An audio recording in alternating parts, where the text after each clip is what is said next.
let me show you the difference between that 5.5 rate and that 6.875 rate. I'll show you how the 6.875 is actually a cheaper rate for you because it doesn't have that 20 grand closing fee added in there. Oftentimes a buyer will come to me and say, hey Josh, I want the lowest rate. And I'm gonna shock you, and it's not gonna make a lot of sense at first, but just hear me out. I tell people, no problem. Do you want the lowest rate or do you want the best deal? Because they're not the same. Let me repeat that. Do you want the lowest rate or do you want the best deal? Borrower comes to me and says, Josh, you're quoting me a rate right now. The other thing was like 6.875 when I was quoting it. I've got another lender quoting me 5.5.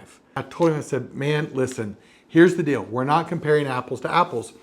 They're charging you to buy that rate down to 5.5. And my guess is they're charging you somewhere around $20,000 to $30,000. He said, no, it's not possible. Considering this has the potentiality of a $20,000 to $30,000 cost, what if we did this? What if you sent me the pre-approval letter that they sent you? I will highlight where it says that. I'll then send it back to you. And at that point, we can ignore that other lender and just work on closing your loan, because I'm not giving you the lowest rate, I'm giving you the best deal. Sure enough, he sends it to me, I market it, ended up being like $24,000, $25,000, sent it back to him. He couldn't believe that I was buried in there, and he didn't see it, and he was about to do this refinance and never even realized what they were doing to him. And I told him, I said, by the way, I can match that 5.5, and I can do it for about $19,000.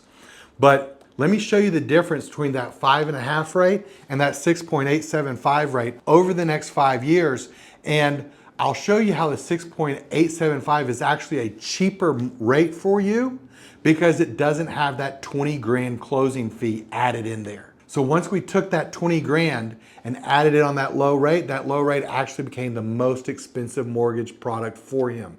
He never would have known if we hadn't taken the time to do a complete mortgage review and show him both the acquisition cost and the long-term hold cost of both loan scenarios, helping him make an informed decision.